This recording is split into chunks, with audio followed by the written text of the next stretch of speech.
في هذه الأيام الأخيرة عاشت مدينة فاس واحد من أكبر المآسي اللي هزات الرأي العام المغربي كامل بعد انهيار جوج بنايات في حي المستقبل بمنطقة المسيرة. حادث اللي وقع في ليلة هادئة ما كان حتى شي واحد متوقع أنها تحول لليلة سوداوية غرقات في الصراخ والغبار والدموع. الناس في الحي كامل مازالين حتى دابا مستوعبين شنو وقع، ومازال الخوف ساكن في قلوبهم، خصوصا بعد ما عرفوا أن البنايات اللي طيحت ماشي غير صدفة ولا قضاء وقدر بلا أسباب، وإنما واحد الخليط ديال الإهمال، البناء العشوائي، مخالفة القانون، وعدم مراقبة سلامة الناس اللي ساكنين في هذه المنازل. القصة بدات في ليلة الثلاثاء للأربعاء، في الوقت اللي عدد كبير من الساكنة كانوا مجموعين في ديورهم، وكاين اللي ساهر وكاين اللي بيت في نعاسو وكاين اللي حاضر في شي مناسبة عائلية. في واحد من هاد الجوج ديال البنايات كانت كاينة عقيقة، عائلة كاملة مجتمعين فرحانين بقدوم مولود جديد، ولكن الفرح تبدل في ثواني والضحك تبدل لصراخ بعد ما البناية هودت فجأة بلا مقدمات وطاحت كأنها مبنية فوق الريح. كان انهيار مفاجئ وسريع لدرجة الناس ما لقاوش حتى الوقت باش يهربوا ولا يعيطوا. ومن شدة انهيار البناية الأولى، البناية الثانية اللي كانت حداها ما قداتش تصمد وتبعاتها في السقوط، لأن الطابق الرابع اللي تزاد فوق الأصل والطابق الثالث حتى هو عطاو ثقل كبير بزاف على الأساسات اللي كانت في الأصل مصممة غير لطابقين فقط.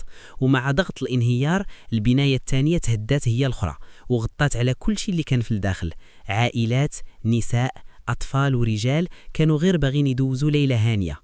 اللحظات الأولى كانت كارثية، الناس خرجت مرعوبين كيبكيو كيجريو كيسولوا على أهاليهم، بعضهم كان كينوض من النعاس وما فاهم والو، واللي سمع الصوت قال بحال إلا الأرض تشقات وطاحت فوقنا.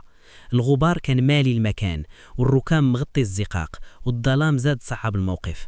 أول الناس اللي وصلوا كانوا الجيران كيحاولوا يفتحوا الطريق، يزولوا الحجر، يسمعوا شي صوت، شي حركة، شي واحد يستغيث من تحت الأنقاض. السلطات المحلية والدرك والأمن الوطني والوقاية المدنية وصلوا بسرعة في واحد التدخل اللي كان ضروري، لأن كل دقيقة كانت مهمة. بدات عملية البحث وسط واحد الفوضى الطبيعية اللي كتجي مع انهيار بحال هذا النوع، ولكن المنقذين داروا مجهود كبير من أول لحظة، استعملوا الآلات وبداو كيحركوا الأنقاض شوية بشوية باش يشوفوا واش ممكن يلقاو شي ناجين، في حين الجيران واقفين مصدومين، اللي كيبكي، اللي كيدعي، واللي كيتسنى يسمع شي خبر من تحت الحجارة. وبين الخوف والقلق بدات الأرقام كتخرج.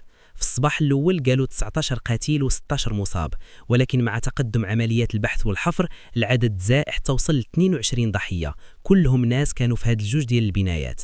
هاد الفاجعة ما كانش مجرد انهيار ديال طوب وحجر، كانت انهيار ديال أرواح، أحلام، عائلات كاملة تشتتات، وأطفال مازال صغار، وناس كانوا صابرين على ظروف العيش ولكن جاهم الموت من المكان اللي خاصو يكون آمن، منازلهم. من بعد بضعة ساعات بدا يظهر السبب الحقيقي. مصادر رسمية قالت أن السبب الرئيسي كيرجع لمخالفة رخص البناء، حيث الأصل ديال الرخصة اللي تعطات للمالي الأرض في السنوات الماضية كانت كتسمح غير بطابقين، لكن الواقع اللي لقاته السلطات هو 4 طوابق كاملة مبنية بطريقة ذاتية بلا مراقبة تقنية وبلا حساب للهندسة الضروعية أو لتقل المبنى. المواد المستعملة في البناء كانت بسيطة والأسافات ما مصمماش باش يتحملوا 4 طوابق. هاد البقع السكنية أصلا توزعت على الناس سنة 2006-2007 في إطار إعادة هيكلة دوار عين السمن في برنامج فاس بدون صفيح، والناس بناو منازلهم بيدهم، وهذا أمر عادي في بعض المشاريع اللي كتكون فيها المساعدة للساكنة. ولكن المشكل كيبدا منين كيولي كل واحد كيزيد طابق فوق طابق بلا رخصة، بلا مهندس، بلا مراقبة، وبلا احترام أدنى للمعايير اللي تحمي الروح البشرية. شهود من الحي صرحوا بأن المنطقة كاملة كتعرف واحد الفوضى في البناء، كاين بنايات فيها 4 و5 طوابق فوق رخص كانت كتسمح غير بطابقين. واحد الجار قال راه هنا في الحومة اللي عنده شوية فلوس كيزيد طابق، ما كيسول لا المهندس لا البلدية. هادشي خلى الحي كامل مهدد وخلى البناء ولا قنبلة موقوتة، وغالبية السكان كيعيشوا فوق بيوت ما عندهاش الضوابط اللازمة للحماية. شاهد آخر قال أن لحظة السقوط كانت مفجعة لدرجة أنهم ما سمعوا حتى صوت الإنذار، غير هدة كبيرة وهبطت العمارة كاملة في مرة واحدة. بعض الناس كانوا خارجين في ذاك الوقت، ولكن الأغلبية كانت في الداخل وما لقاوش الوقت للهروب. الناس اللي نقاو كانوا مرعوبين، منهم اللي بقى تحت الأنقاض ساعات طويلة قبل ما ينقذوه. السلطات المحلية بداو كذلك في إجلاء الساكنة اللي كتسكن في المنازل اللي قريبة من موقع الانهيار باش يتأكدوا ما يكونش خطر آخر يهدد حياة شي حد. عملوا طوق أمني كبير وسدوا الطرقات، وبدات الآليات الثقيلة كتدخل المكان باش تفتح الطريق.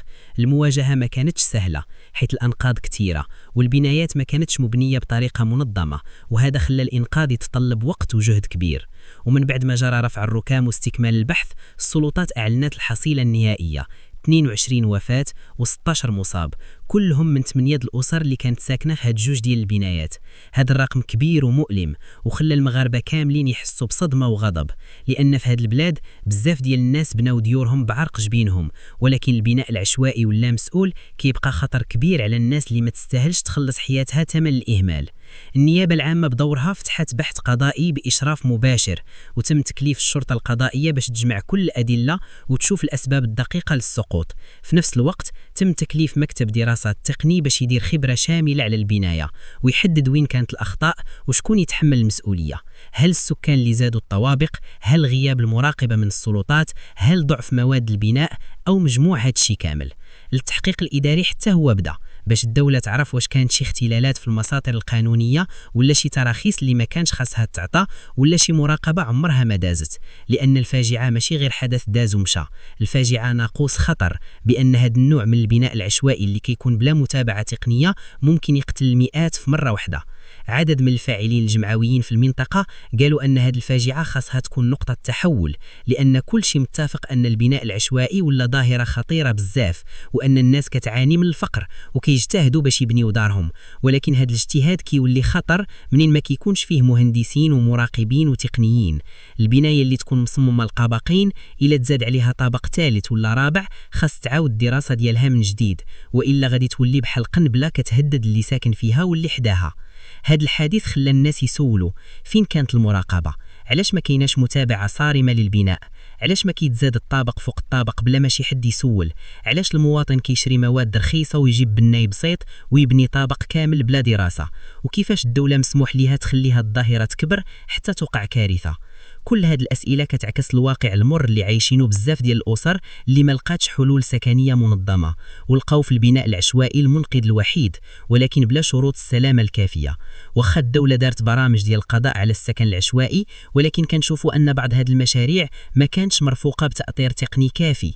اليوم فاس كتداوي جراحة، وأسر الضحايا كيدفنوا موتاهم وسط حزن كبير، والناس في الحي باقي فيهم الخوف أنهم يكونوا ساكنين فوق مباني مهددة بالسقوط في أي لحظة.